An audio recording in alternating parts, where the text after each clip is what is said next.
hasta la dilución 10 a la menos 3, para que veamos que es cierto esto que estamos viendo acá. Nosotros en esa ocasión solamente determinamos bacterias y hongos, pero si hubiéramos tenido la oportunidad de haber montado la columna de Winogrodsky, se hubieran dado cuenta que estos dos iban a aparecer ahí también. En el horizonte B, recordemos que está entre los 50 y más o menos 1 metro de profundidad, pues aquí es donde se van a empezar a acumular gran parte de esos materiales inorgánicos que se formaban en el horizonte A. El tipo de suelo que vamos a encontrar acá son pues arcillas, arenas y algo de cascajo, pues porque estamos obteniendo o acumulando esa materia inorgánica que estaba en la parte superior. Tiene también algo de materia orgánica, pero digamos que el proceso mayor va a ser de materia inorgánica. Aquí se dan pues algo de los rezagos también del proceso de la meteorización, donde esas rocas que están en el horizonte superior, que es el A, va a empezar también a disponer para los demás, en un futuro, para las plantas que están ahí presentes. En cuanto a microorganismos, por la cantidad aquí sí va a variar, va a ser muchísimo menor con respecto a, o comparándola con el horizonte A, debido a que como no tenemos ya materia orgánica en grandes cantidades, pues no tienen sustratos para poder hacer ese metabolismo, y al no tener alimentos, pues tampoco van a estar presentes. Obviamente sí hay, pero no tanto como en el anterior. Aquí les contaba que habían procesos de filtración del horizonte A al horizonte B. ¿Qué vamos a encontrar en esos procesos de filtración? Pues óxidos de hierro, varias partículas que contienen arcilla y pequeñas cantidades de materia orgánica que serán los alimentos para estos pocos organismos o microorganismos que se encuentren en este horizonte B. En el C son estas rocas que están aquí presentes. En esta imagen se ven más claramente las tres zonas. El A, que es la tierra granulosa que hablábamos ahorita, donde vemos las raíces, vemos porosidad en el suelo. En el B lo vemos un poco más compacto, más forma de arcilla. Y en el C encontramos ya rocas como tal. Aquí encontramos esas rocas que ya están fragmentadas, por lo tanto tenemos minerales que están ya casi dispuestos para terminar ese proceso de meteorización, para después avanzar en estos horizontes que se encuentran en la parte superior del suelo.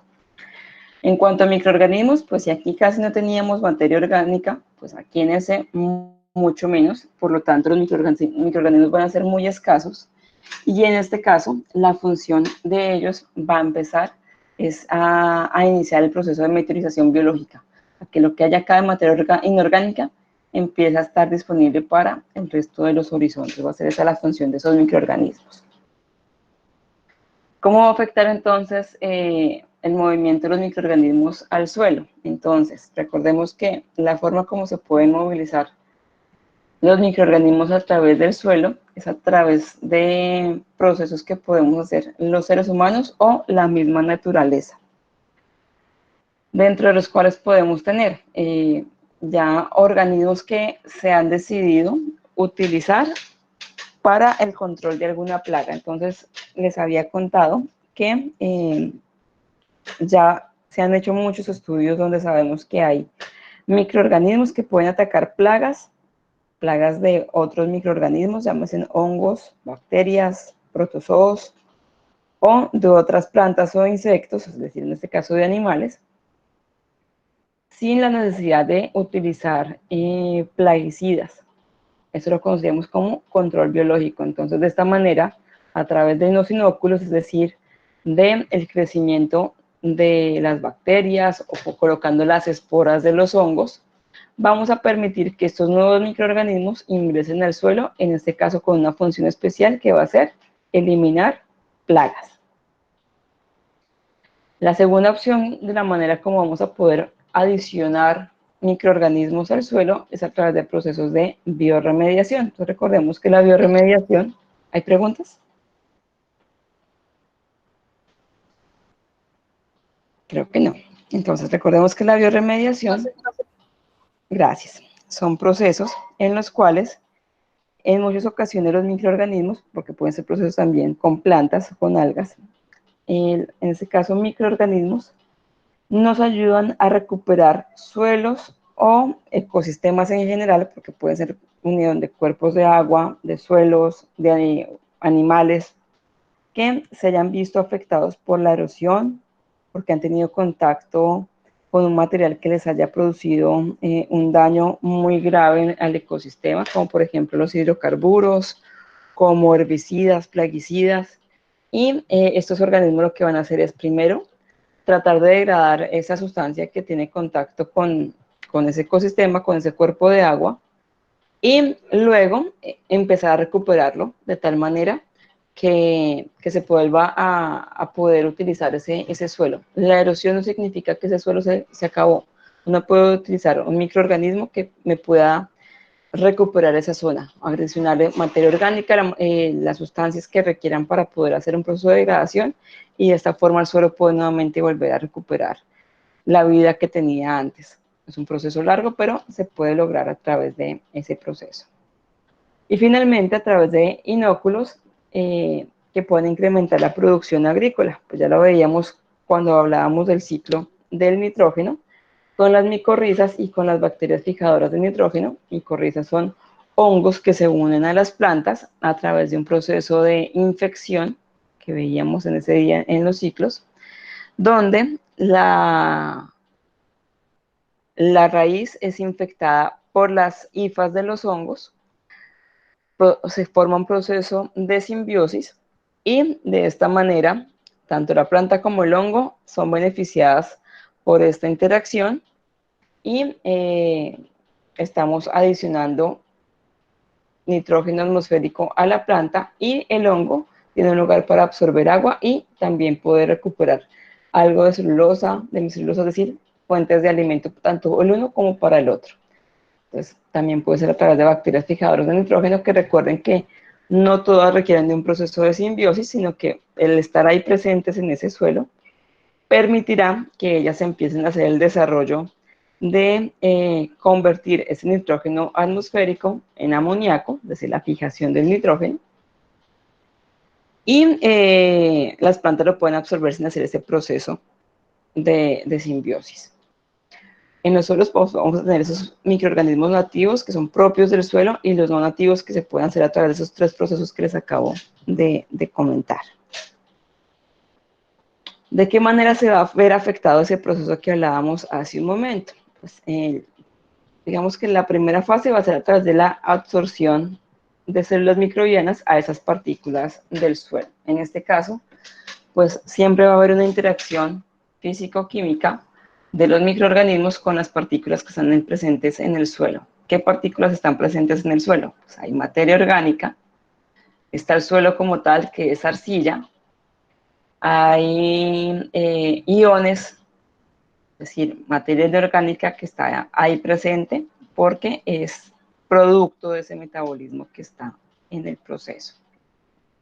También va a estar afectándome el movimiento de los microorganismos en el suelo, las características de las rocas y los minerales que estén presentes en ese momento en el suelo. Entonces, hay diferentes partículas en el suelo que varían dependiendo del diámetro. En este caso, el tamaño que les voy a dar es en la unidad de micrómetros. Entonces, por ejemplo, pueden tener arenas gruesas que el diámetro de ellas puede ser aproximadamente entre 200 y 2000 micras. Arenas finas, que están entre los 20 y las 200 micras. El limo, que está entre 2 y 20 micras. Y finalmente la arcilla, que es la más compacta, tenemos partículas de menos de 2 micras, de manera que se vea compacta. También, pues esos suelos van a tener unas texturas diferentes debido a las agrupaciones de esas partículas y las concentraciones que estén presentes en ellas. Entonces, por ejemplo, podemos tener suelos arenosos arcillosos porque más o menos el 35% está compuesto por arcilla y un 45% por arena. Si es limo arcilloso es porque el 40% de su composición es arcilla y el 40% o más va a ser limo, es decir, que las partículas que lo componen son de un diámetro muy pequeño. Los suelos margosos o francos pues tienen igual proporción tanto de arena, limo y arcilla, es decir, el 35% de cada uno. Por lo tanto, al tener las tres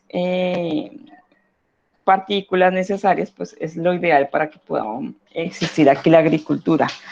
¿Por qué? Pues porque me va a permitir hacer una porosidad, una granulosidad en el suelo que permite que ingrese el agua, que haya oxígeno, que los microorganismos se puedan adherir a ellas y hagan los procesos de degradación de la materia orgánica. En un suelo limo arcilloso, al tener partículas tan pequeñas, no se puede acumular tanta cantidad de oxígeno, los microorganismos no van a tener tanta interacción con materia orgánica y por eso pues, no tendrán tanta materia para descomponer y convertirla en materia orgánica, es decir, una gran cantidad de compuestos inorgánicos para que estas raíces puedan crecer. Entonces, el ideal es este suelo franco. Esto es lo que les hablaba hace un momento de las interacciones de los microorganismos con esas particularidades del suelo. Entonces, aquí lo que tendremos es un gránulo de suelo y aunque lo vemos muy sencillito, pues acá están pasando todo tipo de acciones. En esos granitos de arena, que por ejemplo les pedía para el laboratorio casero que hicimos del ciclo del carbono para ver si en el suelo habían microorganismos capaces de degradar almidón.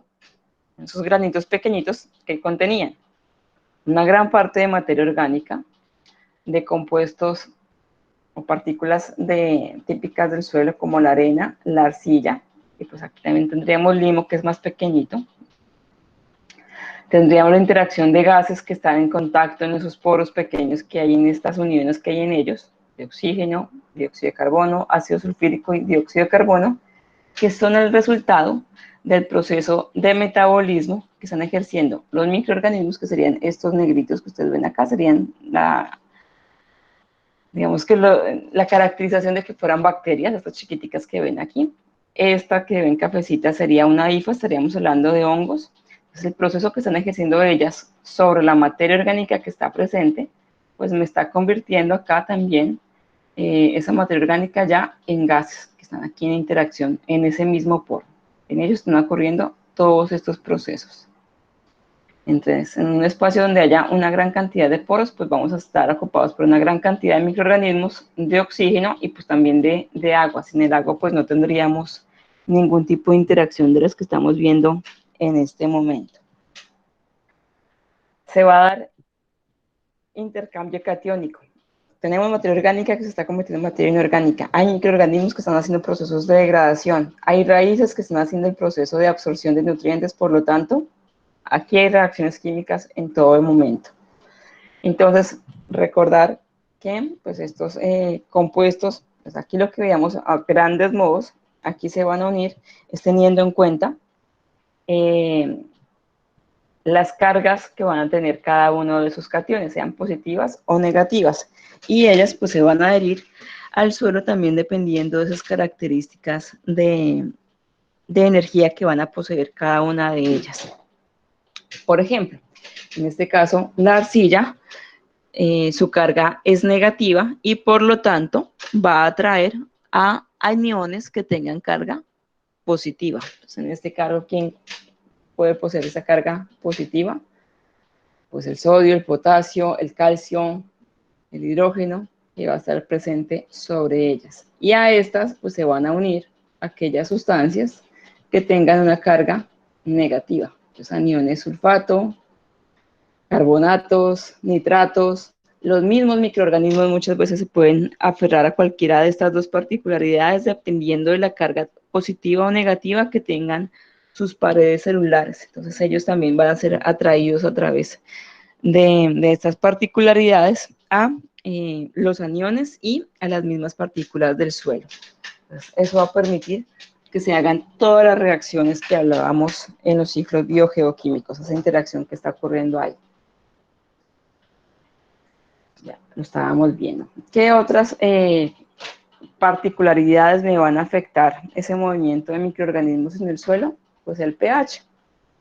Pues el último laboratorio que hicimos presencial estábamos viendo cómo el pH podía afectar o permitir el crecimiento de un microorganismo. Entonces, si un suelo no tiene el pH adecuado para que ese microorganismo pueda crecer, pues finalmente pues, ese microorganismo va a desaparecer de ese tipo de suelos. Pero generalmente ustedes se van a dar cuenta que el suelo no es homogéneo. Vamos a tener diferentes tipos de pH porque las características de esos cationes, aniones que estábamos viendo anteriormente, del metabolismo que están ejerciendo los microorganismos, pues van a hacer que varíe ese pH. Entonces, por ejemplo, cuando tenemos microorganismos que son capaces de degradar polímeros extracelulares, como por ejemplo cuando degradan celulosa, lignina, hemicelulosa o grandes polímeros como sacarosa, lactosa, maltosa, almidón, pues lo que va a ocurrir es que muchas veces nos van a unir en la superficie con la materia orgánica, como se ve en este dibujito, y van a hacer el proceso de primero producir enzimas extracelulares que ayuden a degradar esta materia orgánica que está aquí presente. Eso va a hacer obviamente que cambie el pH, porque una cosa era tener un azúcar de gran tamaño que estuviera ahí presente y otra ya convertir esto en un ácido. Recuerden que la mayoría de metabolismos de los azúcares es convertir esos polisacáridos en ácidos. Primero va a ser el ácido pirúvico por el ciclo de Krebs y de ahí en adelante puede ser otro tipo de ácidos, ácido propiónico, ácido láctico. Eso va a hacer que me cambie el pH. Además también, pues recordemos que esos polímeros me van a servir para la protección de los mismos microorganismos. ¿De qué? Pues mira, primero del sol, pues porque es un mecanismo para que no se puedan deshidratar, para que mantengan el agua que se encuentra abajo de estas superficies, pues que esté disponible para ellas, para los microorganismos, y también para eliminar de alguna manera la predación por parte de otros organismos que las puedan consumir. ¿Qué otro factor va a afectar? Los animales que estén presentes en el suelo. Entonces, hablábamos del horizonte A, que es el lugar donde se están ejerciendo una gran cantidad de procesos metabólicos por parte de todo tipo de organismos. Aquí, en cuanto a animales, encontramos nemátodos, algunos anélidos, el más común es la lombriz de tierra, antrópodos como el ciempiés, los ácaros, que eso sí son difíciles de poder observar, pero también están presentes ahí. Algunos nemátodos, como por ejemplo otro tipo de lombrices planas, que se encargan no solamente de la degradación, sino de empezar a mover el suelo, hacer que hayan procesos de ya empezar a combinar materia orgánica con inorgánica gracias a ellos. Los microorganismos lo que hacen en ese momento es, de lo que esté cerquita, empezar a degradar. Pero si cerca de ellos ya no hay materia orgánica, pues ellos pararían el proceso porque no se pueden mover tan rápidamente como lo hacen estos animales. La función de ellos es ir degradando, pero mezclando la tierra, procesos, decir, esas partículas de arcilla, de limo, con materia orgánica y que está disponible para los microorganismos. Aquí está la función de cada una de ellos. Los anélidos, es decir, las lombrices, su principal función es que van a ingerir partículas del suelo, también van a ingerir en gran cantidad bacterias y van a empezar a hacer esta degradación y hacer ese movimiento que hablábamos hace un momento. En su cuerpo también van a transportar una gran cantidad de microorganismos. Recordemos que el cuerpo de los anélidos, que el más común en la lombriz de tierra, es húmedo y pues va a tener la capacidad ahí de que se puedan adherir una gran cantidad de microorganismos y pasen de un lado al otro. Los protozoos, pues ellos digamos que en este caso serían enemigos de las bacterias porque van a hacer una interacción negativa a través de la predación y si las bacterias están viables, están vivas y no están protegidas, por ejemplo, por algún pH ácido, por algún polímero, pues fácilmente van a ser degradadas por este tipo de organismos. De esta manera va a empezar a disminuir la cantidad de microorganismos, en este caso bacterias, que estén presentes en el suelo. La otra forma como se van a movilizar los microorganismos en el suelo, pues va a ser a la dispersión que hacemos los seres humanos cuando hacemos actividades sobre el suelo, y básicamente son por actividades agrícolas.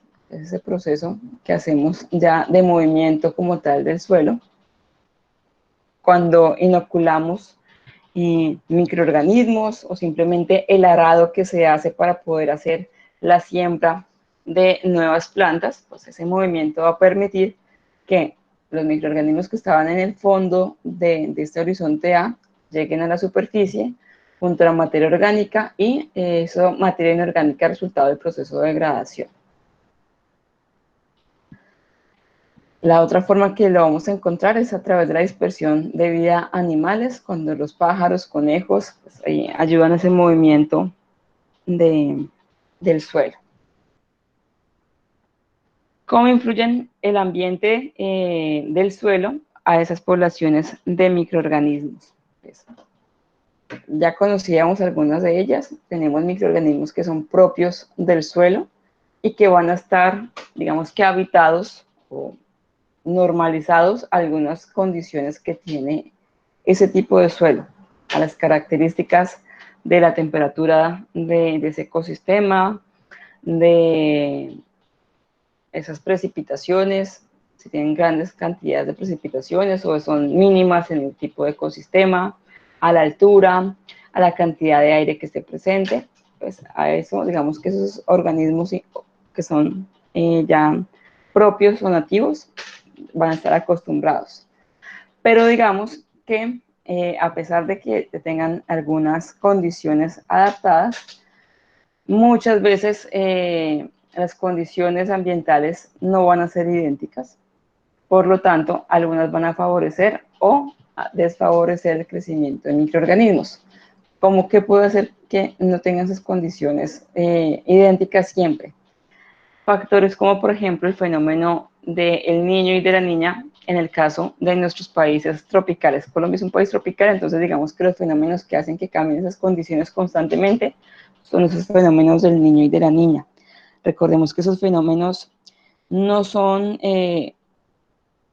generados únicamente por el factor que estamos viendo ahorita, que es el calentamiento global, sino que es por la ubicación de estos países, que la ubicación va a hacer que tengamos cambios de temperatura debido a que frecuentemente vemos que con las estaciones que están ocurriendo tanto en el norte como el sur del planeta, en la mitad, que es donde estamos nosotros, la unión de un aire frío con un aire caliente va a hacer que en la mitad ocurran cambios.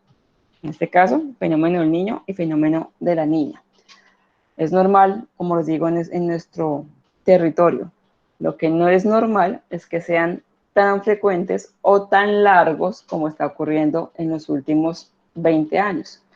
Como les digo, eso siempre había sido típico de nuestro sistema, pero ocurría una vez al año, cada 2 años, pero actualmente estamos viendo fenómenos de la niña que pueden estar durando 6 meses, un año, año y medio, o que en el mismo año tenemos frecuentemente cambios de fenómeno del niño y fenómeno de la niña. Entonces, eso hace que esas condiciones ambientales ya no sean las mismas, sino que estén constantemente cambiando. Entonces, van a haber unos que van a favorecer la reproducción de microorganismos o que van a permitir que solamente sobrevivan algunos de ellos, algunos que puedan sobrevivir a condiciones, por ejemplo, de sequías muy altas cuando es un fenómeno del niño, o que puedan sobrevivir a ausencia de oxígeno porque ha llovido mucho y esos poros donde se estaba acumulando el oxígeno pues están siendo, en este caso, ocupados por agua y no permiten que hagan esos procesos. En muchas ocasiones pues van a ser desfavorables para la existencia de estos microorganismos y en algún momento pues pueden llegar a faltar esos organismos y portar también la materia inorgánica que necesitan las plantas para poder hacer sus procesos de fotosíntesis. Algo que hablábamos el jueves con nuestras columnas de Winogrodsky. Algunos trabajaron sus columnas con suelo de sus jardines, de las materas, que eran suelos que estaban abonados. Al estar abonados, pues significan que tienen una buena parte de materia orgánica, que es un suelo que contiene arcilla, limo y arenas en la misma proporción.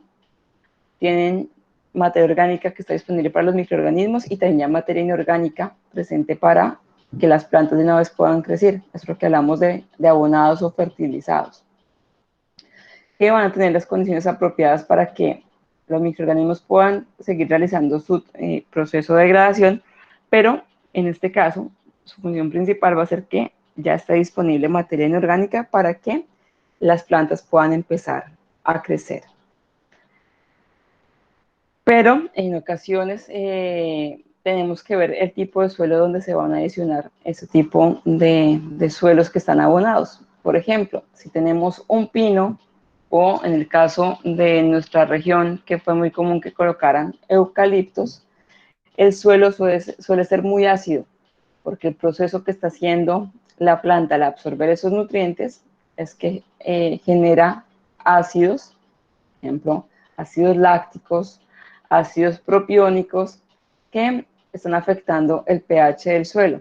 Y al ser tan bajo el pH, pues va a eliminar muchos microorganismos y también muchas plantas que puedan estar ahí presentes. Entonces hay que tener en cuenta la microflora, el tipo de planta que esté ahí presente, pues porque puede afectar. Yo pude poner un suelo muy rico en cuanto a nutrientes, en cuanto a materia orgánica para que la planta lo pudiera aceptar. Pero si lo mezclé con un pino, con un eucalipto, pues va a tomar rápidamente esa materia orgánica, esa materia inorgánica y los microorganismos van a morir por el pH que esté ahí presente. Obviamente van a haber unos que van a sobrevivir, que van a verse beneficiados por ese pH, pero una buena parte van a ser eliminados con ese cambio drástico de pH. Aquí lo que vemos son factores que van a afectar en un mayor grado a los microorganismos, pues básicamente son condiciones atmosféricas que hemos hablado en varias clases y que intentamos hacer un laboratorio para entender un poco más este proceso. Los microorganismos, para que puedan crecer, deben tener las condiciones óptimas para su crecimiento. Si yo deseo que el suelo tenga una mayor capacidad de ser fertilizante, para que tenga materia inorgánica disponible para las plantas, pues tengo que tener en cuenta que hay microorganismos y que ellos son los que van a hacer ese proceso de degradación de la materia orgánica para que esté disponible para las plantas. Y que al ser organismos vivos, pues requieren de condiciones óptimas para su crecimiento. Entonces, en cuanto al pH, pues revisar qué tipo de suelo es el ideal para ellos, un suelo ácido o alcalino, la temperatura que varía dependiendo del ecosistema, y ustedes ya saben, si disminuye la temperatura, pues los microorganismos pueden seguir viviendo, pero el metabolismo va a ser mucho más lento que si están en una temperatura óptima para ellos. Si están a una temperatura mesófila, pues los microorganismos fácilmente se van a poder reproducir, hacer sus procesos de degradación, pero si sube la temperatura, lo que va a ocurrir es que se van a detener los procesos de degradación porque los microorganismos van a morir por desecación, porque les va a faltar agua y porque la temperatura puede afectar su pared celular y lisar, es decir, romperse por falta de agua, que es lo que ocurre con altas temperaturas. Otros factores que lo van a afectar por la disponibilidad de oxígeno, entonces dependiendo si es un organismo aerobio o anaerobio, pues la disponibilidad de oxígeno va a ser fundamental para que exista uno u otro. El agua, que es material importante para que cualquier ser vivo crezca, pero también obviamente los microorganismos y que tengan sustancias nutritivas para ellos. Entonces, pues inicialmente materia orgánica o material intermedio, como por ejemplo son los ácidos, que a partir de ahí pueden ocurrir procesos como la acetanogénesis y la metanogénesis, que es proceso o producto de los procesos anaerobios. Y también pues me va a afectar las técnicas del manejo del suelo. El arado es principal para hacer ese movimiento de un suelo más rico en nutrientes para las plantas que se encuentran en la parte baja que la que está en la superficie, que es materia orgánica. Hacer ese movimiento pues me va a favorecer ese tipo de procesos. Pero si yo hago todo el tiempo un arado frecuente, pues también puedo llegar a afectar el suelo que está ahí porque no permito que ocurran todos los procesos metabólicos que deseamos. También tener en cuenta que los microorganismos aquí también están ejerciendo procesos de interacción, tanto positivos como negativos. Dentro de los negativos están los de competencia. Entonces, tienen materia orgánica que está disponible ahí para todos. Entonces, deben competir, ¿para qué? Para que esos materiales, como son las hojas, las ramas, el estiércol de los animales, esos desechos que hablábamos hace un momento, ellos los puedan consumir. Al poderlos consumir, pues obviamente, si es sobre todo un proceso aerobio, rápidamente van a aumentar la cantidad de microorganismos que están ahí presentes. Y al aumentar la cantidad de esos microorganismos, pues empiezan a agotarse estos nutrientes. Y solamente va a permanecer ahí presente los microorganismos que sean capaces de superar esas adversidades, que es la falta de nutrientes, y que están disponibles a esperar que nuevamente ingresen materia orgánica para poderla degradar. Entonces, esos procesos de interacciones son muy frecuentes en el suelo y el que sea más hábil para ganar por espacio o por la capacidad de consumir más rápidamente los sustratos, pues es el que va a sobrevivir a ese tipo de cambios. ¿Cómo me ayudan los microorganismos a través de esas degradaciones? Pues básicamente son los ciclos biogeoquímicos que hablábamos hace un momento. Y cuando hablamos de suelo, pues digamos que el más común que hablamos es el ciclo del carbono, pero no es el único. Ustedes se dieron cuenta que aquí interactuaban todos, el del nitrógeno, el del fósforo, el del azufre, el del hierro, todos interactúan acá. Pero básicamente, ¿por qué hablamos más del carbono? Pues porque aquí todos estos materiales vegetales en algún momento van a caer al suelo. Las ramas, esas hojas, esos frutos, semillas van a caer acá. Y los microorganismos que están aquí presentes, los animales que estaban aquí, van a hacer un proceso de degradación, de convertir esa materia orgánica, primero en materia inorgánica, y algunos de sus desechos, pues va a ser una humidificación. Y al tener esa mineralización, es decir, al dejar esos procesos convirtiéndolo en materia inorgánica, pues va a ser un sustrato para que la planta haga el proceso de fotosíntesis. Pero como les digo, es un papel que juegan en todos los ciclos. Y digamos que el gran resumen de eso es porque las bacterias o todos los microorganismos, su función principal es la mineralización de la materia orgánica. Recuerden que mineralización es descomposición. Y gracias a este proceso es que las plantas tienen los nutrientes necesarios para poder crecer y desarrollarse.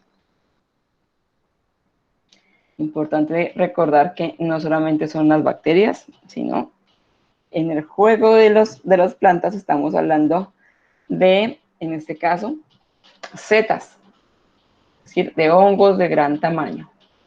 ¿Por qué ello? Recordemos que yo les contaba en el proceso del ciclo del carbono que las setas se encargan de degradar la lignina, la hemicelulosa y la celulosa que está presente en la corteza de los árboles.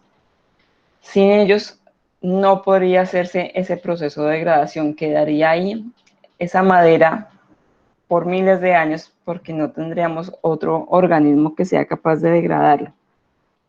Ellos son los que lo van a hacer y son los que aparecen finalmente después de un proceso de degradación arduo. Por ejemplo, en un compostaje, el último en aparecer es este tipo de organismos. Suelen ocurrir sus apariciones en el suelo, su crecimiento es más obvio de cuando, por ejemplo, en nuestro país tenemos épocas de invierno, debido a que los hongos requieren de una humedad relativa entre el 80 y el 90%. Eso quiere decir que requieren una gran cantidad de agua para hacer sus procesos metabólicos y de crecimiento. Por eso aparecen en épocas de lluvia. Cuando hay una gran cantidad de agua en el suelo, ahí ellos van a aparecer. Profe, yo tengo una pregunta. Te escucho. Cuando, digamos, uno ve en los pastizales, por ejemplo, cuando hay otras vacas y eso, y en las heces de ellas, digamos, yo he visto que también se presentan todo, digamos, como unos tipos de hongos. Ellos también se presentan, ellos siempre están presentes, es por la humedad de la hez, digamos, de la hez de la vaca, o porque están haciendo alguna degradación, como tú nos estás explicando. Los dos procesos, porque pues, los excrementos tienen una buena cantidad de agua, y dos, sobre todo porque las vacas se alimentan de pasto, de material vegetal. En ese pasto, las vacas, digamos, y sobre todo las bacterias que están presentes en estos estómagos se encargarán de la celulosa y en ocasiones algo de polisacáridos que están ahí presentes, pero lo que es lignina y hemicelulosa queda ahí presente. No se pudo degradar. Aunque la vaca tenga 4 estómagos, no lo pudo degradar. Ahí está presente. Entonces tiene humedad y tiene una gran cantidad de estas dos sustancias, pues es un espacio ideal para que este tipo de hongos puedan crecer. Básicamente es porque estos hongos son saprófitos, se alimentan de materia orgánica muerta. Entonces cuando tienen sus procesos, pues ellos aprovechan fácilmente. Entonces como tú decías, por las dos cosas, porque tiene una buena concentración de agua y sobre todo es porque tiene el sustrato que necesita para poder crecer, que en este caso es hemicelulosa y lignina. Ah, listo, profe, gracias. Entonces, en esos procesos de mineralización, recordemos que no es un proceso de un solo organismo, sino es el conjunto de varios organismos. Entonces, tiene que ver con la pregunta que hacías hace un momento.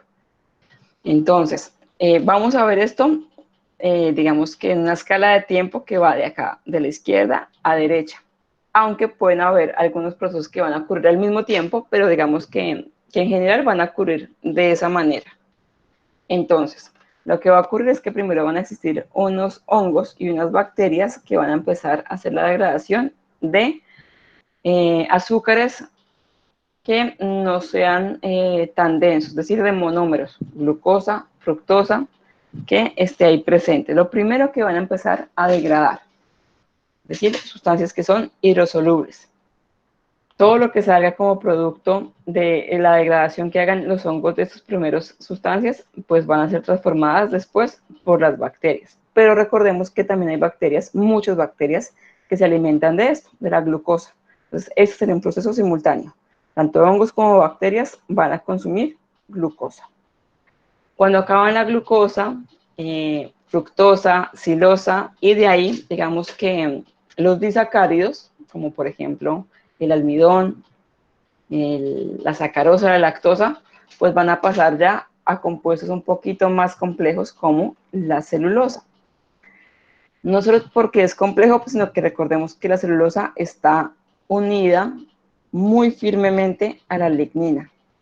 Y la lignina, ser un poco más difícil de degradar, pues no va a permitir que la celulosa sea fácilmente absorbida por hongos y por bacterias. Digamos que esa es la dificultad de la celulosa. No es porque sea tan grande su composición, sino es la manera como está ramificada con la lignina y con la hemicelulosa. Entonces, se acabaron las sustancias fácilmente degradables y empiezan a degradar la celulosa. ¿Quién lo hace? En este caso, únicamente los hongos. Y acá hablamos de hongos, tanto filamentosos como setas. Degradan esa celulosa, la convierten en glucosa, que les sirve como alimento, tanto para ellos como a estos que están acá. Aquí estos hongos glucofílicos, también tenemos que ver las levaduras están aquí presentes. Después de que degradan esto, pues queda disponible para que hongos y bacterias hagan la degradación de lo que salga de desecho de acá. Y lo último que va a quedar de ese proceso de degradación va a ser la lignina y la hemicelulosa, que la van a degradar únicamente hongos, y en este caso son hongos de gran tamaño, como las setas. Lo que salga de este proceso de degradación, que recordemos que la lignina les contaba que eran anillos aromáticos, fenoles, teníamos largas cadenas de carbonos, pues eso que queda ya libre gracias a estos hongos, pues va a ser transformado por las bacterias. Es un proceso que les digo, tiene que ver con, a lo largo del tiempo, un proceso donde, dependiendo de la exposición de materia que esté presente, pues va a estar uno u otro organismo, pero procesos simultáneos como los que hacen las bacterias intentando o consumir la misma sustancia o consumiendo el producto de desecho que salen de los procesos que están ejerciendo los hongos. Esto es lo que está ocurriendo en ese suelo. Entonces, aquí lo que vemos también son los procesos de simbiosis que hablábamos en algún momento, donde las plantas se unen o a hongos, como en este caso, o a bacterias para poder absorber nutrientes que ellas solitas no lo pueden hacer. Entonces, lo hacen en forma de nódulos, que son estas que tenemos acá, que recordemos los nódulos. Es la forma como las plantas han creado un espacio para que microorganismos anaerobios puedan sobrevivir cerca de ellos. Entonces, les dan como el lugar para que estas bacterias puedan crecer, eliminando el oxígeno que esté presente gracias a una enzima catalasa que contienen en esos nódulos, y la manera como esta bacteria le va a ayudar a la planta es que va a absorber nitrógeno atmosférico y lo va a convertir a amoníaco y finalmente a nitrato. De esa forma le ayuda. Y lo que tenemos en la parte B son las micorrizas. Cuando los hongos infectan las células de las raíces, todo esto que ven acá, esos rectangulitos son células vegetales que están en las raíces, y lo que ven adentro son las hifas de los hongos. Los hongos han infectado, es decir, que están dentro de estas células para hacer ese proceso de simbiosis y hacer el intercambio que hablábamos hace un momento. Al hongo le dan una forma para poder vivir y el hongo le da a la planta nitrógeno para que pueda también crecer. Esta otra manera como ayudamos acá. En resumen, en la parte superior del suelo, que es donde encontramos gran cantidad de capas vegetales, de materia orgánica y materia inorgánica, eso se debe al proceso que hacen los microorganismos. Si los microorganismos no existieran, nada de lo que estábamos hablando ocurriría. No existiría la fotosíntesis, no crecerían las plantas, y de ahí en adelante pues tampoco habrían procesos de las cadenas tróficas. Entonces, eso se da gracias a la importancia de los microorganismos haciendo esa degradación. Al hacer la degradación, pues van a convertir esa materia orgánica en material mineral, que es un producto de desecho de ellos y que va a ser utilizado por las raíces de las plantas. También van a producir dióxido de carbono, que esta va a ser utilizada por las hojas para hacer fotosíntesis, y van a producir agua, que puede ser aprovechada por los mismos microorganismos o por las raíces de las plantas para continuar sus procesos naturales. Todo esto gracias a la acción de los microorganismos. Prácticas que nos van a favorecer que tengamos una altísima densidad de microorganismos y por lo tanto pues que haya una actividad de degradación continua. Obviamente pues debe haber degradación si también estamos dando constantemente materia orgánica, es decir, que permitimos que haya una capa, digamos como un tapetico de hojas, de raíces, de semillas que caigan sobre el suelo. Alguna vez un estudiante me decía que eso había que recogerlo y no, pues porque obviamente eso es materia orgánica para que estos procesos que estamos hablando se puedan dar. Es importantísimo que caigan sobre ellos. Es importante mantener la biodiversidad dentro de los cultivos. Muchas veces caemos en el error de como les digo, eliminar esas fuentes vegetales, esas coberturas que me está dando estos restos vegetales, que estemos eliminando muchas veces insectos, animales pequeños porque creemos que están afectando la planta y no, su función en ese caso es que nos están ayudando a remover el suelo, mover microorganismos, hacer la degradación y mal estamos haciendo al intentar eliminarlos. Mantener esas coberturas vegetales, que hagamos esos tapeticos verdes, inocular constantemente el suelo. ¿Cómo lo hacemos? Pues abonándolo, colocando suelo nuevo que tenga una gran cantidad de materia orgánica, que tenga microorganismos, haciendo el arado, eliminando microorganismos que puedan hacer competencia. Entonces recordemos que si nuestros aliados son las bacterias y los hongos, pues digamos que el enemigo de ellos son los protozoos. Entonces tratar de eliminar protozoos que estén presentes en el suelo, pero que no me afecten completamente el ecosistema. Incorporar sustancias que hagan abono, entonces por ejemplo el compost, el humus, que puede ser una fracción líquida y sólida, también los resultados de los biodigestores, que esperamos ya la próxima semana que ustedes nos expliquen un poco más al grupo que le haya correspondido este seminario de los biodigestores. Gracias a las excretas de animales, como la pregunta que hacían hace un momento, pues tener excremento de animales, pues es materia orgánica, le estamos dando a esos microorganismos para que ayuden en el proceso de degradación. Los restos de las cosechas, entonces todos los, por ejemplo, ahorita que estábamos en el Día de la Madre, que aunque no nos fue tan bien a las empresas de flores, pues sí vendieron algo, pero digamos que ese proceso que hacen de recogida de las flores, pues requiere que salgan una gran cantidad de desechos vegetales. Esos restos vegetales, por ejemplo, puede ser el mismo tallo de las flores. Ejemplo, el crisantemo, que es el mismo pompón, puede crecer más o menos 1,5 metros, 2 metros el tallo para que salga una flor. Cuando nos llega a la casa, nos está llegando un tallo de unos 40, 50 centímetros. Y el resto de eso se puede llegar a perder. La idea es que se reincorpore, lo reutilicemos, o sea, solamente utilizando como tapetico para la misma cosecha o convirtiéndolo en compost, en un compostaje o ya en un abono, en un biodigestor. Y pues agentes naturales de control, entonces el biocontrol, que esperamos ver la próxima semana también en un seminario. Plaguicidas que sean botánicos, es decir, que vengan de las mismas plantas. Ejemplo, la citronela se ha conocido que es una planta que contiene una sustancia que me ayuda a eliminar una gran cantidad de zancudos, de jejenes, y no tiene ninguna sustancia hecha por los seres humanos. Es algo natural que me elimina estas plagas y no estoy afectando el medio ambiente, 100% natural.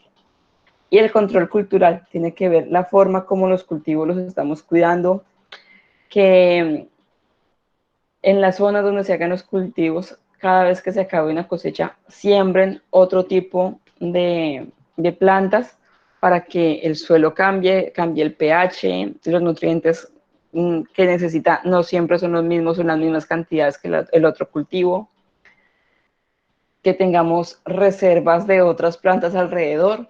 De esta forma hacemos que el suelo se mantenga y no estemos agotándolo todo el tiempo, como por ejemplo en la sabana de Bogotá, que nos hemos acostumbrado a que aunque es un suelo muy rico, solamente sembramos papa, fresa, lechuga, espinaca y de ahí no paramos. O mora, es lo que hacemos. Lo ideal sería que sembráramos papa, en el siguiente mora, en el siguiente cosecha fresa y volvíamos a la papa. Eso hace que cambie el tipo de suelo, el pH y el suelo se mantenga rico. de esa forma de cambiar cultivos. Además, eso me ayuda a que las plagas no me invadan completamente los cultivos, porque si el cultivo del lado es de papa y el mío es de papa y llega, por ejemplo, el fusarium, que es un hongo que las ataca, pues me va a atacar los dos cultivos. Pero si no tengo un cultivo de fresa y en el otro de papa, pues solamente puedo llegar a atacar a uno de ellos y no a los dos. Son mecanismos de control cultural que se pueden hacer fácilmente sin necesidad de estar aplicando tanto agente químico que pues tiene el mundo completamente desbocado a ese tipo de sustancias y pues afectando ya a otros ecosistemas. Profe, otra pregunta, qué pena. Digamos, si te refieres a dos tipos de cultivos, puede llegar a pasar de que un mismo tipo de microorganismo puede afectar así dos tipos de cultivos tan diferentes. Es muy raro que pase, es muy raro que pase. Podrá llegar a pasar que sí tengamos alguno que sí tenga la capacidad de dañar a los dos, pero lo que hemos visto es que hay organismos que atacan más a un cultivo que a otro. Por ejemplo, el fusarium que te contaba ataca más la papa y a la fresa le ataca más un hongo que se llama botrytis. Entonces, aunque son hongos, pues no va a ser el mismo. En cambio, si yo soy una persona del campo y tengo varias hectáreas de papa, mi vecino también tiene papa, todos mis vecinos hicimos papa y llegó ese hongo, pues acabó con todos los cultivos. Tener un cultivo, así sea solo uno, en la mitad de todos esos procesos, aunque sea uno, va a hacer que de alguna manera natural no tenga la capacidad ese hongo de atravesarme todas las hectáreas y afectarlas, porque va a haber algo, en este caso, digamos el ejemplo es un cultivo de fresa, donde no va a haber la posibilidad de que este hongo vaya a crecer. Intentemos hacer un dibujito. Todos estos son diferentes cultivos. Bueno, esto de dibujar con el mouse no es tan chévere, pero digamos que cada cuadrito de esto es un cultivo diferente. Si todos fueran de papa y llega este hongo, pues este hongo me va a afectar todos los cultivos.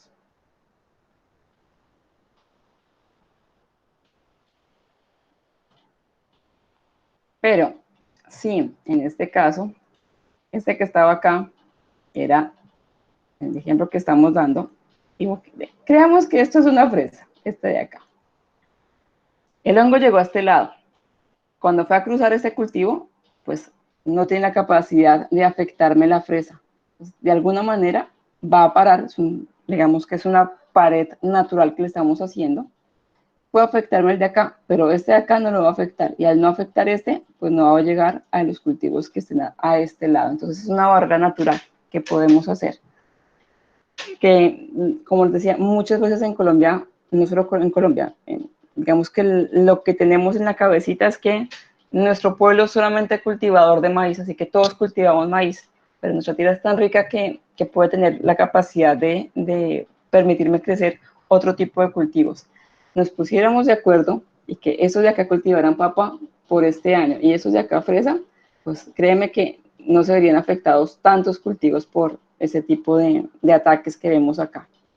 También generar este tipo de controles en los cultivos me ayuda a cambiar el pH del suelo, como les decía. Entonces, si esta de acá me estaba afectando el pH, ya me lo estaba acidificando mucho, y nuevamente vuelvo a sembrar papa, pues la papa al tener un pH muy ácido no va a crecer, la papa al final de la cosecha va a ser más pequeña que lo que estábamos esperando.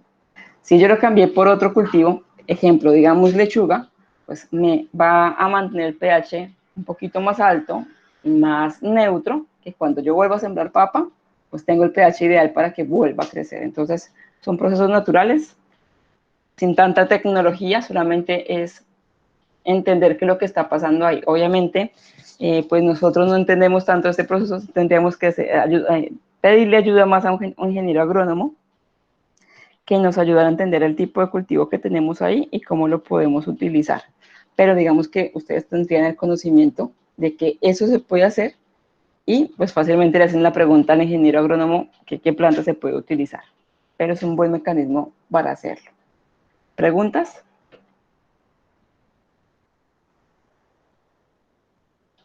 No, no, señora. ¿Sí quedó claro? Sí, profe. Sí, sino que es que, pues yo llegué a pensar, digamos, de que algún tipo de microorganismo se podía llegar a presentar a comer, digamos, dos tipos de cultivos diferentes. Pero no, ya me quedó claro. Lo que te digo, sí puede llegar a pasar. O sea, no es lo único, sí puede llegar a pasar. Pero lo ideal, si hacemos esto, es que pensemos en qué tipo de plagas pueden afectarlas y que no afecte a las dos. O sea, lo ideal sería eso. Entonces, si sé que el Fusarium me ataca, que el Fusarium, por ejemplo, me ataca la papa y el plátano, aunque no me van a crecer en el mismo ecosistema, pero pensemos en este ejemplo que sí, pues lo ideal es que no sembrara esos dos cultivos en la misma zona, porque sabría que si llega, en este caso, la plaga del Fusarium, me atacaría a las dos. Entonces, lo ideal sería sembrar algo en la mitad que no sea afectado por las mismas plagas que el otro cultivo. Serían como las barreras que podemos hacer.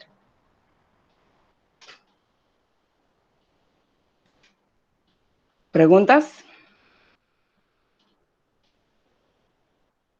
No, señora. Gracias.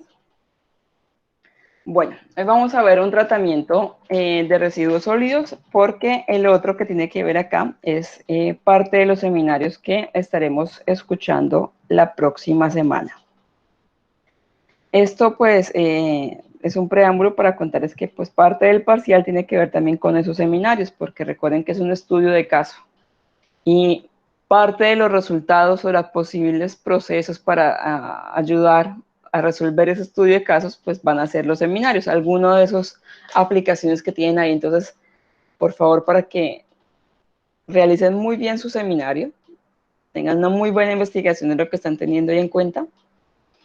Y pues a los que van a ser espectadores, que tomen nota, que escuchen qué es lo que está pasando ahí. Si hay preguntas, pues que las realicen. Esa es la idea de esos seminarios.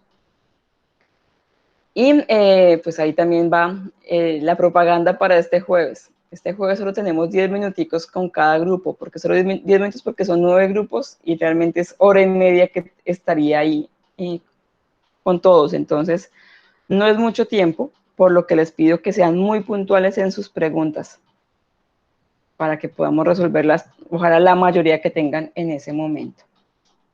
Entonces, dentro de los tratamientos de residuos sólidos, pues básicamente tenemos dos en cuanto a microorganismos, que sería el compostaje y los biodigestores. Los biodigestores va a ser un seminario, así que hoy me voy a encargar más del compostaje.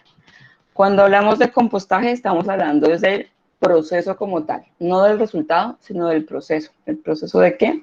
De descomponer materia orgánica, que puede ser materia orgánica que viene de origen animal o vegetal, y de esta forma convertirlo en un abono que tiene una buena cantidad de materia orgánica, pero también ya está estructurado, ya tiene una buena granulometría, tiene arcilla, tiene arenas, tiene limo, tiene una buena cantidad de microorganismos que va a permitir que cuando salga este abono, que se llama compost, pueda ser utilizado ya para crecimiento de otros, ya de las plantas como tal.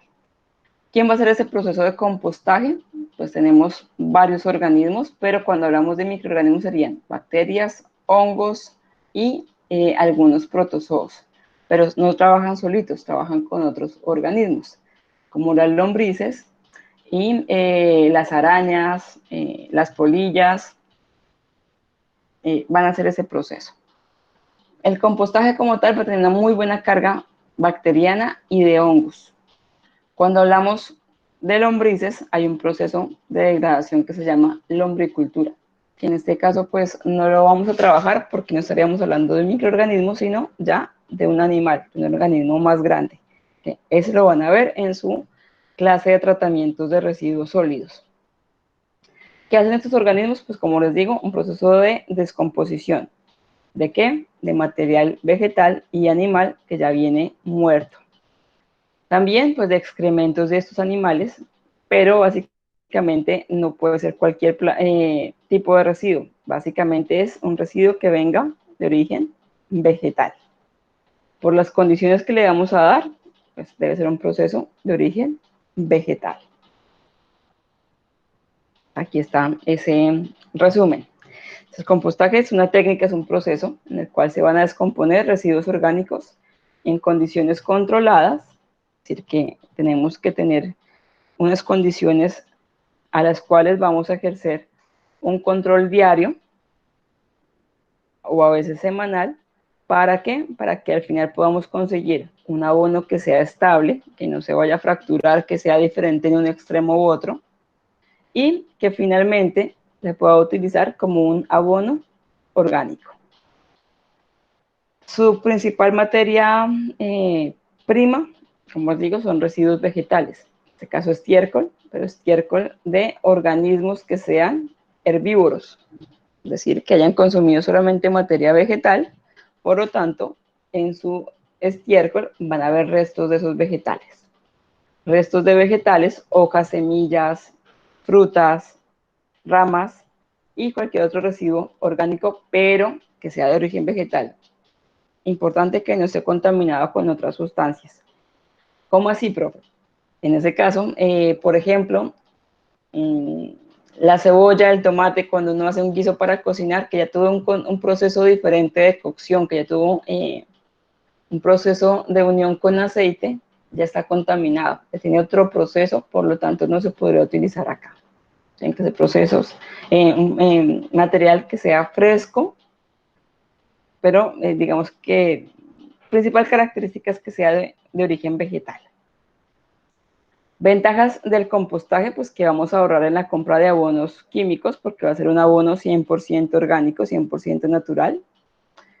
No vamos a tener que estar pensando en la recogida de residuos orgánicos, porque pues todo lo que salga de producto de desecho de un cultivo, por ejemplo, o de una zona verde en un conjunto, lo vamos a utilizar para recogerlo y con él convertirlo en un abono finalmente. Importantísimo, vamos a reducir la contaminación, vamos a reducir la cantidad de residuos que están llevando a los rellenos sanitarios. Ejemplo más claro el de nosotros, el de doña Juana. Estamos viendo que ya no le cabe más y es culpa de nosotros mismos que llevamos años diciéndonos que tenemos que separar en la fuente, no lo hemos hecho. Está muy mal hecho lo que ha empezado con doña Juana, pero también el problema es de nosotros también porque no hemos hecho esa separación en la fuente. Estamos aumentando la carga de contaminación. Y pues al aumentar o adicionar abonos orgánicos, pues estamos mejorando la tierra y obviamente las plantas. Al mejorar las plantas, pues hacemos mucho más eficientes todos sus procesos y podemos tener también en ocasiones frutos un poco más grandes o por lo menos muy seguramente más nutritivos que con otro tipo de procesos. ¿Qué materiales necesitamos? Como digo, material vegetal. Todo lo que son residuos de fruta, las cáscaras, las semillitas, las hojas, los restos de las verduras. Entonces, por ejemplo, cuando cortamos la cebolla, el tomate, la papaya, todos los residuos de sus cáscaras pueden estar ahí. Los residuos del café, pero que no se le haya adicionado ni azúcar, ni que el café tenga un proceso químico, por ejemplo, o extremo, de extremo cambio, por ejemplo, con la liofilización, no. O sea, el café, el grano de café, las semillitas de café, podemos utilizarlas acá. Las bolsas de infusiones, porque esos paqueticos en muchas ocasiones vienen de origen vegetal, se podrían utilizar acá. Restos de jardín, entonces lo que sobra de las podas, de las plantas, el césped, hojas secas, estiércol, pero como les decía, únicamente animales herbívoros. No puedo meter aquí del gato, del perro, de los marranitos, de las gallinas, no, herbívoros. En ese caso, de bovinos, de caballos, de conejos, eso podría ir acá. ¿Por qué?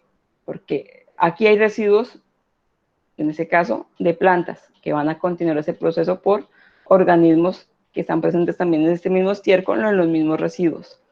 Si yo tengo estiércol de otros animales, por ejemplo, de un marranito, el marranito come grasas, come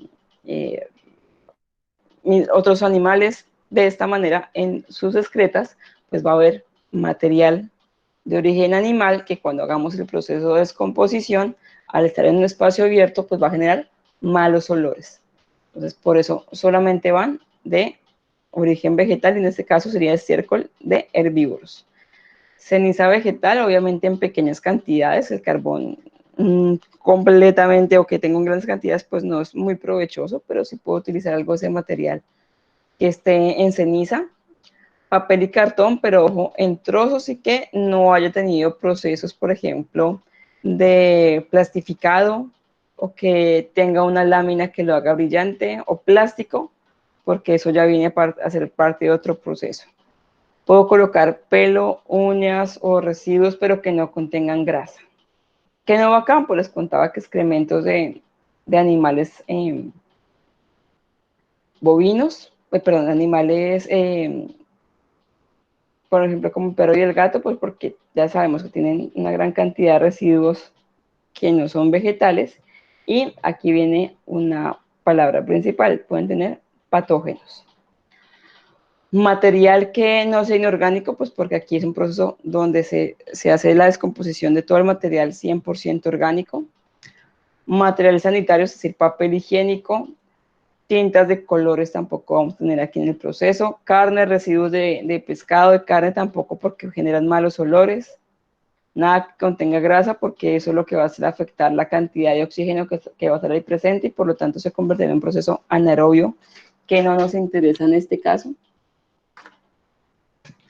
Ni tampoco los restos que vengan de la aspiradora, pues porque en ocasiones puede contener metales pesados, pueden contener también residuos de algunos metales y que nos va a afectar el proceso de descomposición.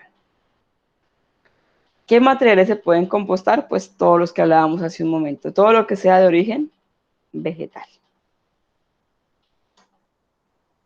¿Cómo elaboramos ese compost? Entonces, lo primero que tenemos que hacer es elegir muy bien el tipo de condiciones que vamos a tener, es decir, en este caso, el espacio, la temperatura, el agua, los materiales que vamos a utilizar, porque dependiendo de esto, pues van a tener la capacidad de que los microorganismos puedan tener un proceso mucho más ágil o que sea mucho más lento. Tenemos macroorganismos que nos pueden ayudar a hacer procesos de degradación, como las lombrices, los ácaros, las polillas. Entonces hay que verificar todos esos procesos. Entonces, ¿cómo cuáles? Toda la microfauna que esté presente en ese compostaje. Entonces, todos los que están acá son todos los que van a ayudar a hacer el proceso de degradación. Entonces, principalmente pues son bacterias, hongos y actinomicetos. Ya de gran tamaño pues tenemos protozoos como los nemátodos y animales ya como los gusanos, caracoles, lombrices, larvas de moscas, las cochinillas o los famosos marranitos, escarabajos, ácaros, y pues dentro de ellos pues tenemos hormigas, 100 pies, todos ellos van a hacer el proceso de degradación. No solamente los microorganismos, pero los que van a efectuar un papel principal son ellos, pero trabajando en conjunto con los otros. Tenemos que tener unos elementos o variables que deben ser controladas constantemente.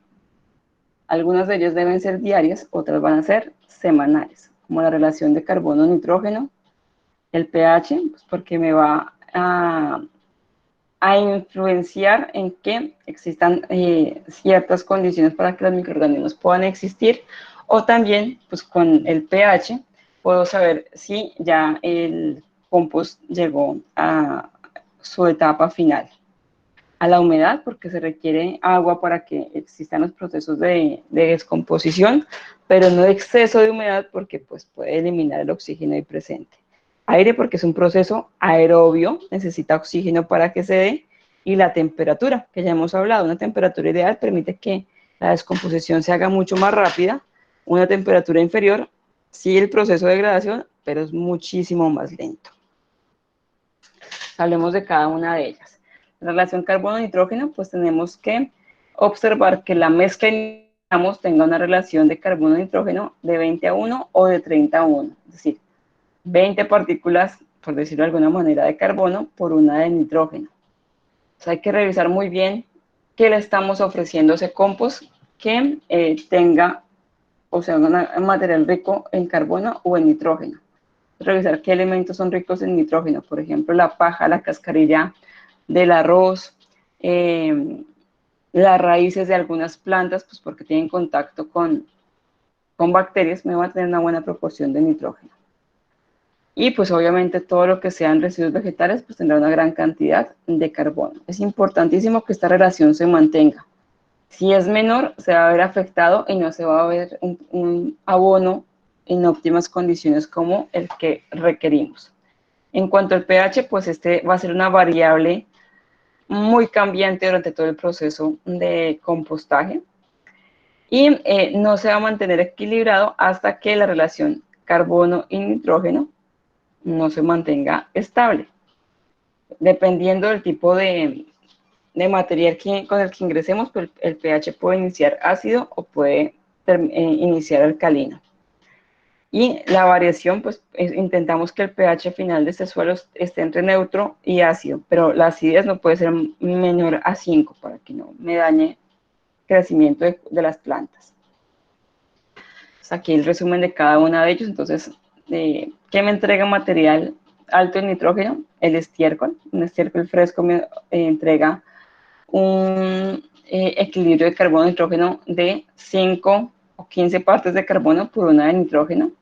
El césped recién cortado, ese pasto, tiene una relación del 10 al 20, de 10 a 20 partículas de carbono por una de nitrógeno.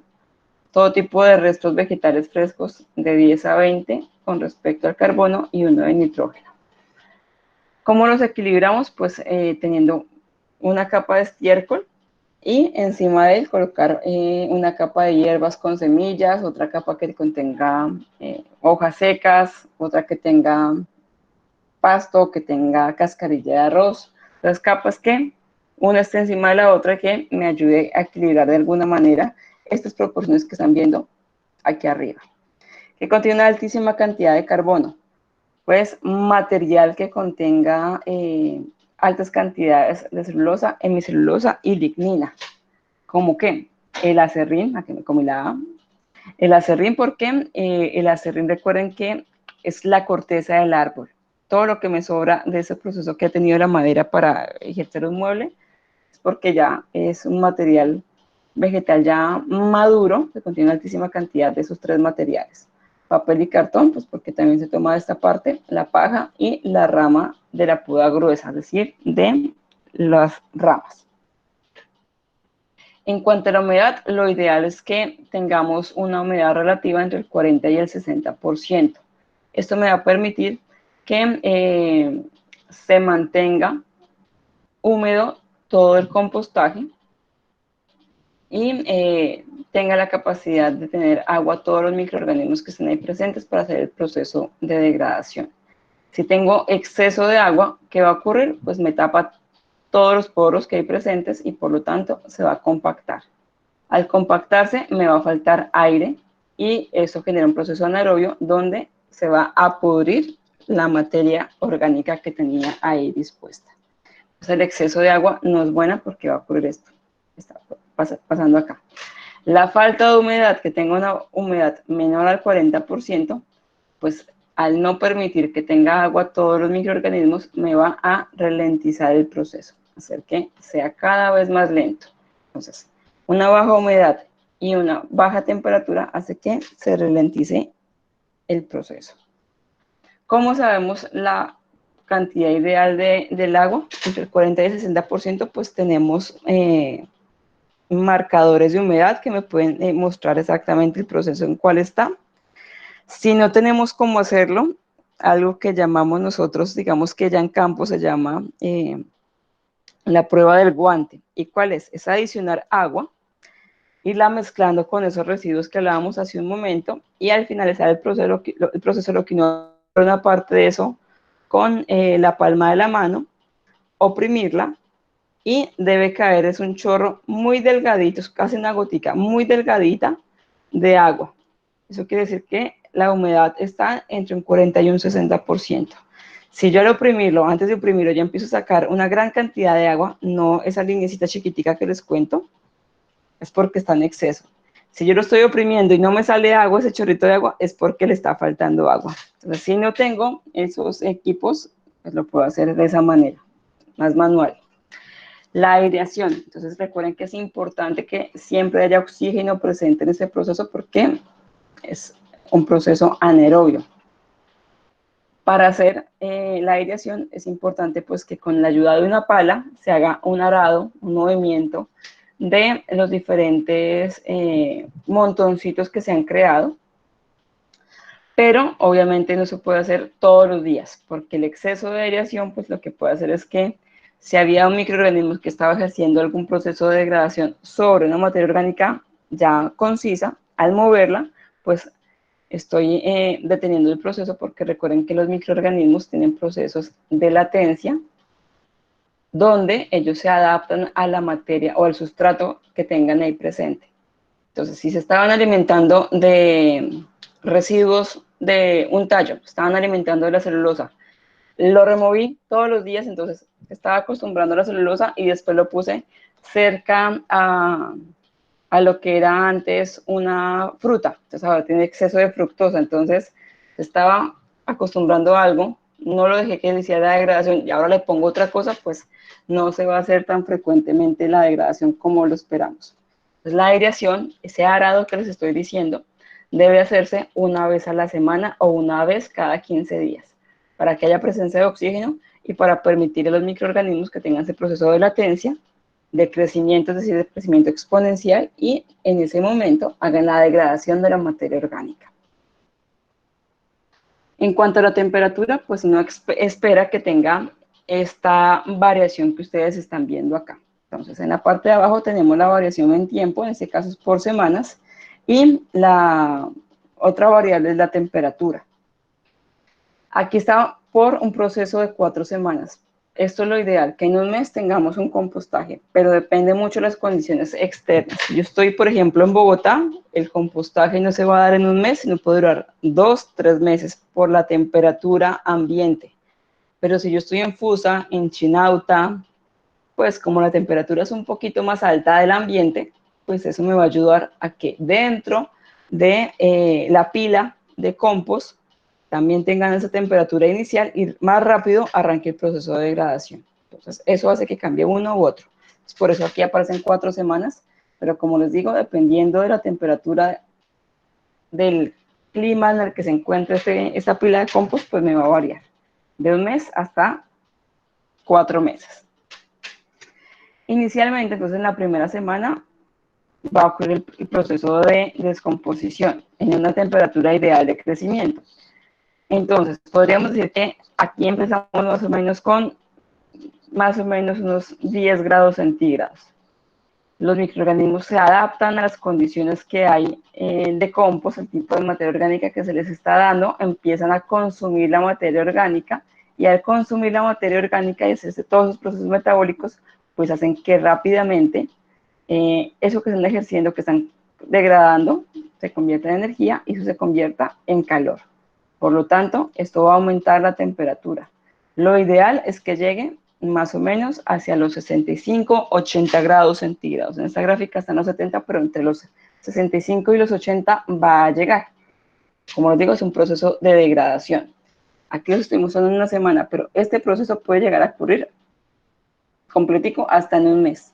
Este es solo pedacito que estoy hablando. Depende de las condiciones externas que le estemos dando al proceso. El arado también, si yo hago frecuente arado, pues no voy a permitir que se suba la temperatura tan rápidamente. ¿Qué ocurre? ¿Por qué llega a 65, 80 grados centígrados? Porque es el proceso de degradación ideal, pero recordemos que los microorganismos viven a condiciones ideales de temperatura.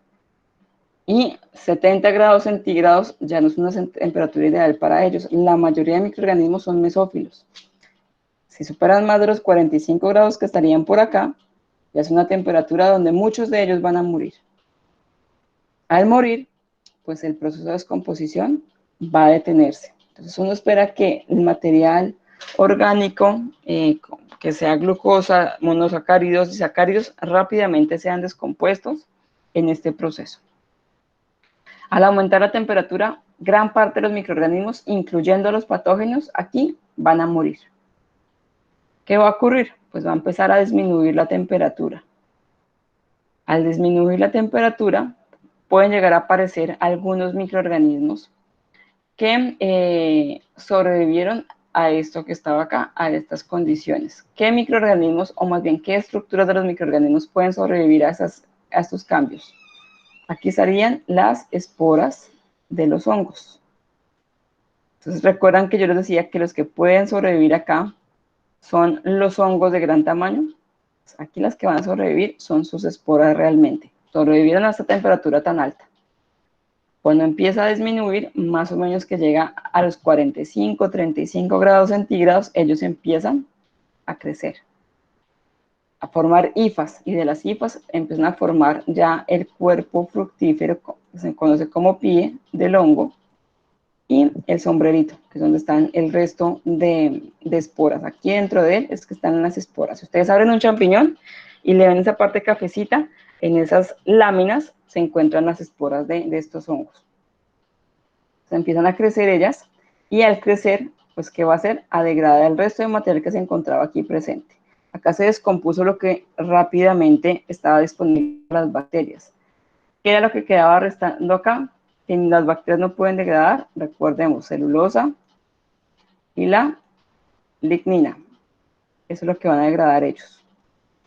Aquí lo degradan, y las siguientes semanas es un proceso ya de homogeneización del proceso, a que se mantenga el pH, la humedad, y la temperatura, pues obviamente aquí va a disminuir hasta que llegue la temperatura ambiente. Entonces, si estábamos en una temperatura de 10 grados centígrados inicial, pues esperamos que acá venga una temperatura promedio que sea la del ambiente que está ahí presente. Por este cambio que les acabo de contar, es importante que frecuentemente estemos evaluando la temperatura. Si mi compost no sube más de 30 grados centígrados, es porque está haciendo un proceso de degradación, o porque estoy haciendo un arado frecuente, y al hacer el arado frecuente no estoy permitiendo que se mantenga la temperatura dentro del compost y que llegue a la temperatura termófila que me mate a los otros. Entonces, con la temperatura puedo medir que se está haciendo el proceso de degradación y saber también el proceso de aireación cuándo lo debo hacer. Aquí nuevamente está esa gráfica que les contaba hace un momento, pero ya mostrándome cuándo crece o cuándo desaparece uno u otro organismo. Entonces, inicia el proceso, aquí en este caso es más o menos unos 17 grados centígrados, y en este caso los microorganismos se adaptan a la materia orgánica que esté aquí presente. Aquí empiezan a crecer rápidamente bacterias y actinomicetos, degradando material orgánico y aumentando la temperatura. Cuando llega a su temperatura máxima, recordemos 65-80 grados centígrados, matamos gran cantidad de estos organismos. Aquí van a morir. Y empezamos a disminuir la temperatura. Las esporas de organismos, de los hongos que hayan sido capaces de sobrevivir a esa temperatura, aquí van a empezar a sobrevivir, a crecer y a degradar la materia orgánica que esté presente ahí. Puede ocurrir un proceso de canibalismo, ya como no hay materia orgánica presente, aquí lo que van a hacer las bacterias, si hay alguna que sobrevivió, pero sobre todo los hongos, es que están en una fase estacionaria. ¿Se acuerdan de esa fase de la curva de los microorganismos que se llama estacionaria? Les contaba que es una época donde realmente no hay materia orgánica. Los microorganismos se encuentran estables en cuanto a la cantidad de organismos, porque algunos que están muriendo y otros sobreviviendo. ¿Cómo lo hacen? Pues volviéndose caníbales, comiéndose a otros organismos de su misma especie, y aquí también generan metabolitos secundarios, antibióticos. Entonces, si aquí quedaba alguna bacteria, algún organismo que fuera patógeno, pues con la presencia de antibióticos, aquí en esta fase se van a morir. Aquí nuevamente van a aparecer animales del suelo, lombrices, los nemátodos, los ácaros, las hormigas. Aquí nuevamente aparecen en estas pilas de compostaje. Puede que en el suelo alrededor estén presentes, pero en esta pila como tal, en esta parte de enfriamiento y de maduración, van a volver a aparecer. ¿Para qué aparecen ellas? Porque recuerden que esos animales, al moverse, le dan aireación al suelo, permiten la porosidad al suelo para que puedan sobrevivir. ¿Qué pasa con el pH? Puede iniciar con un pH ácido, porque recuerden que esos procesos de degradación de azúcares lo que hacen es generar productos metabolitos intermedios, que básicamente son ácidos. Generalmente empezamos con un pH ácido. Cuando llegamos a la temperatura termófila, pues esperamos que tengamos un pH un poco más alcalino, más o menos de 9, de 10, pero al final lo ideal es que tengamos un pH entre neutro y alcalino, más o menos un pH de 7,8, 8,5 es lo ideal para que tengamos un buen abono. ¿En dónde podemos hacer compostaje? En todo tipo de recipientes. Entonces, en pilas de todo tamaño, como pueden ver acá, o si estamos, por ejemplo, en una zona de cultivos, en un cultivo de flores, pues lo ideal es que tengamos un espacio más grande, entonces podemos hacer pilas de compost, pero recuerden que es importante que tengamos en cuenta la profundidad, la altura de ellos, porque es un proceso aerobio. Entonces, la altura máxima es de 1,20 m para asegurar que toda la pila tenga aire, que yo pueda hacer el movimiento y la aireación, porque si yo tengo una pila de 3 metros, muy difícilmente voy a poder llegar al fondo para poder airear esta zona. Entonces, con 1,20 m aseguro que puedo mover todo el compostaje para que se pueda airear. Las reglas básicas, entonces, estar siempre haciendo un buen control de lo que tengo ahí, como materia orgánica. Las capas de material que voy a utilizar deben ser pequeñas, no más de 20 centímetros. Lo ideal es que sean lo más finas posible, lo más pequeñito para que los microorganismos rápidamente lo puedan degradar. No apretar los materiales, es decir, que cuando yo coloque una capa no lo oprimo, sino lo ideal es dejar que se forme el aire para que ahí, en esos pequeños espacios, se mantenga el oxígeno y ahí se mantenga durante mucho tiempo para que los microorganismos puedan sobrevivir. Esto es lo que les hablaba de la prueba del guante en cuanto a la humedad. Entonces, humedecen el compost y al oprimirlo debe haber unas goticas pequeñitas de agua que están saliendo. Si no sale nada es porque está muy seco y no estamos entre ese 40 y 60% de humedad. Si yo al oprimirlo sale muy húmedo, una gran cantidad de chorro de agua es porque ya está en exceso, y lo ideal es que adicionemos más materia orgánica, hagamos más aireación, porque si no, este exceso de agua me está eliminando el oxígeno y por lo tanto va a haber procesos de putrefacción más adelante, generando malos olores. Ventajas de hacer un compostaje, pues que, bueno, soluciona problemas acá. Primero es que si hay un montón que no se descompone, pues lo que podemos hacer es disminuir el volumen y airear un poco más el proceso. Recuerden que también si no se está descomponiendo puede ser la temperatura. Entonces puedo colocarle un plástico encima o hacer una especie de invernadero para que aumente un poquito la temperatura y los microorganismos puedan llegar a la temperatura ideal. O es porque está muy seco. Recuerden que el agua también, si le falta agua, me va a ralentizar el proceso. Entonces adicionarle un poquito de agua. Si se está generando mal olor es porque hay un proceso de exceso de agua y por lo tanto hay zonas de putrefacción. Entonces lo ideal es adicionar más materia orgánica, sobre todo de un tamaño un poco más grande, por ejemplo las ramas, para que me haga espacios entre las pilas y de esta forma ingrese el oxígeno. Cuando la temperatura no aumenta, entonces detener los procesos de aireación, tratar de hacer estas especies de bolsas que hagan como invernadero para que los microorganismos puedan tener un proceso más rápido de adaptación a las condiciones que tenemos. Si hay demasiadas moscas, lo ideal es adicionar cal. La cal inhibe el crecimiento de las larvas de estos organismos y también las aleja. Es una forma de poder hacer. Exceso de material de azúcar, por ejemplo, las frutas, las semillas pueden tener ese proceso, entonces lo ideal es que adicionemos sustancias como cascarilla de arroz, como acerrín, que va a eliminar un poco el exceso de estos organismos. Bueno, esto ya es más o menos cuánto podemos adicionar de cada uno de ellos y cuánto obtendremos al final. Y esta es la temperatura que hablábamos hace un momento. ¿Preguntas?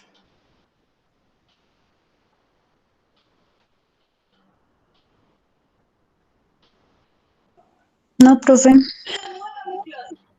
Vale, muchas gracias. Esta diapositiva final, entonces, son los horarios que vamos a utilizar este jueves para la parte de tutorías de los seminarios. Entonces, esto se los voy a publicar ahorita en el Classroom, esta última diapositiva. Pero recuerden que la idea es que a las 8 en punto estén todos. A las 8 en punto les hago explicación rápida del estudio de caso. La idea es que en sus grupitos, ya sea por otro grupo, que puedan ser por el mismo Google Meet, por Skype, por WhatsApp, por teléfono, hagan su estudio de caso, lo vayan resolviendo. Pero les pido por favor que estén muy pendientes de sus horarios de tutoría. Entonces, si es a las 8:15, entonces a las 8:12 ya todo el grupo se encuentra ahí nuevamente conectado a nuestro link del curso y estén pendientes ya con sus preguntas muy puntuales. ¿Por qué? Porque la idea es que 8:24 estemos terminando para que a las 8:25 estemos arrancando con el siguiente grupo. Entonces, les agradezco por favor que revisen muy bien todo lo que tengan ya de documentos, generen como un banco de preguntas y aquellas que definitivamente entre ustedes no pudieron resolver, pues las hagamos ahí. ¿Preguntas, muchachos? No, profe, no, señora. Listo, entonces, si no hay preguntas... Profe, la entonces... asistencia. Ay, sí, señor. Nada más y nada menos que la asistencia. Listo, se las voy a colocar ya en el chat. Ahí ya lo tienen para que lo puedan revisar. Entonces, si hay dudas, es el momento de resolverlas y si no, entonces nos vemos el jueves para resolverlas. Antes de que se me olvide, Edwin tuvo un problema con el link que nos dio el jueves para las encuestas de satisfacción con respecto a la guía de laboratorio que nos ayudó a resolver ese día. Entonces, a través del correo les envié nuevamente el link para que por favor nos ayuden nuevamente a resolverlo. Digamos que ese es el insumo que él tiene para su trabajo, con el que él soporta que está haciendo su trabajo. Entonces, les pediría amablemente que por favor revisen su correo y que nos ayuden con el diligenciamiento de esa encuesta, para que él tenga pues todos los resultados y así pueda hacer un buen informe. Les agradezco su tiempo, como siempre su puntualidad. Nos vemos el jueves. Que estén bien. Profe,